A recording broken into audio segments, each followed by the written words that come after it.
Well, it's Dino again, and something has been going on inside me for a few hours now concerning a certain thing that took place at President Trump's inauguration, concerning the lady, I think she was a minister, supposed to be. She had the minister attire, and she decided to use her invite to actually put President Trump on the spot. But that's so much how the left operates.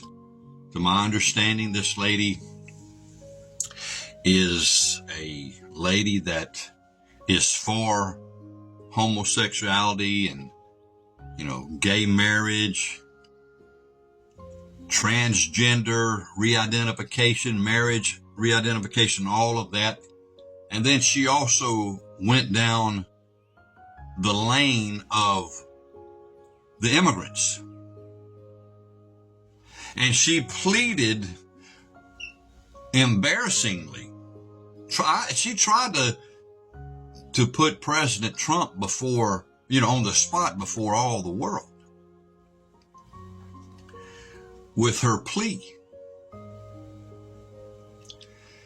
And, if you and I don't know the layers and depths of biblical truth, we can get emotional, and instead of basing our reaction to things from truth, we react toward emotion. And that's where we get in trouble in all kinds of ways.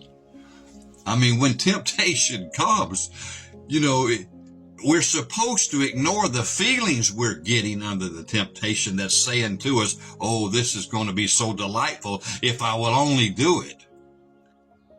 But we know the real truth of the matter is, if I eat this forbidden fruit, there's going to be a price to pay. And most of the time, it's a painful price. And, we end up with so many regrets. I mean, it busts up marriages. It takes dads away from their children, and it affects the children's lives, and on it goes. And then there's many other kinds of sins that our generation, all of us, most of us anyway, have mixed ourselves with from one time to another. But I thought, Lord, how in the world could this woman do this? At the inauguration especially. That wasn't the place for that. But see, it was the opportunity for her to try to somehow get a control grip over the president. That's what it was about, control. Well, as that was stirring on the inside of me, the Lord, it seemed like he just said, look, I want you to address this, and here's some of the things I want you to say. And these scriptures and this light began to rise up within me, and I began to see things from a different light than hers. When she was dealing with, illegal immigrants here, and, her position was to save them. Well, and how we're supposed to remember the scriptures that said, when God said to Israel, when strangers come, be nice to them, for you were one time strangers, in a land.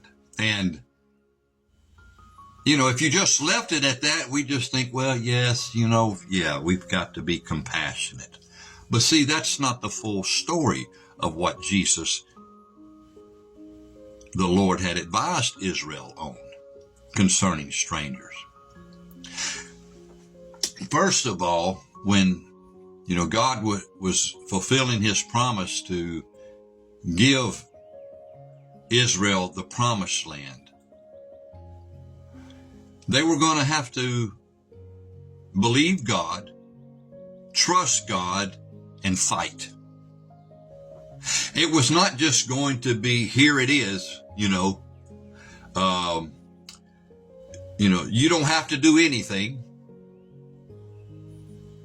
I'm doing it all. Now, there are times like when God divided the Red Sea, of course, there was nothing, Moses or the rest of them had any power or strength in that situation. They were hopeless without God intervening. And that in itself, the gospel was preached. When we were hopeless, God in Christ died for the hopeless, the ungodly.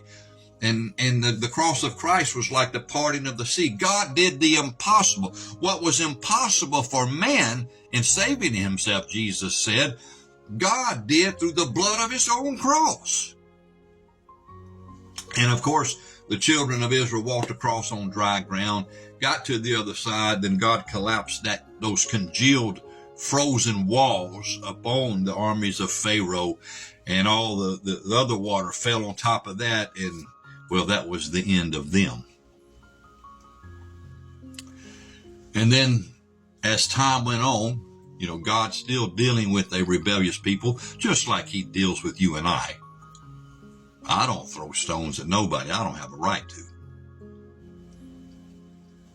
But eventually, after 40-something years, the time came for Israel to enter into the promised land. But the Lord was just not going to hand it to them.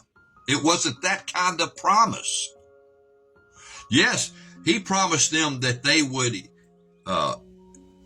be in that land, and that land would be theirs. He promised it to Abraham.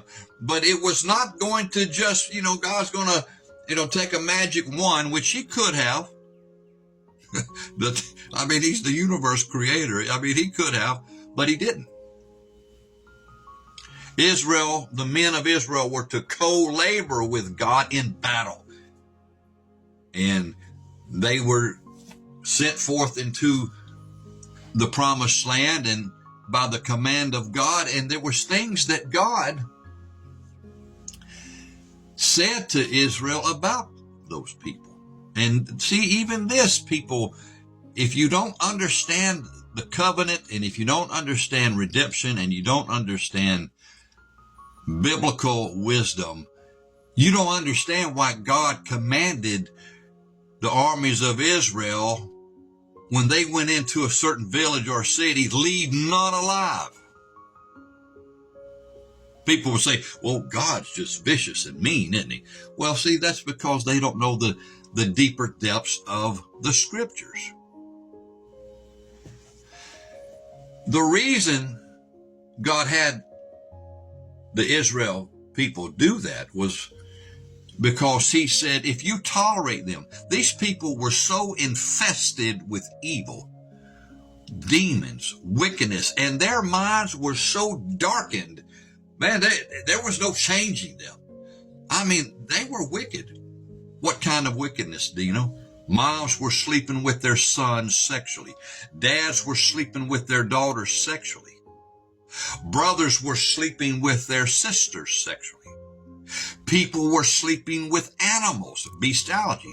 Men were committing sodomy with men. Women were pleasuring each other. This thing was wicked. That kind of wickedness is, it's the outer realms of darkness, so to speak. It's titled abominations in the sight of the holy God. It's man and woman at their lowest point of depravity, immorality. When you get to that point, you're like one spirit with the devil, and he's just living all his filth out through you and looking at God and saying, look at these. Yeah, this is your image. Yeah, this is your likeness. Look what I have done to them. I've polluted and perverted this sanctuary you made. But people, they don't see that. I see the 10 minutes is about to come. I'm going to stop here and start another video.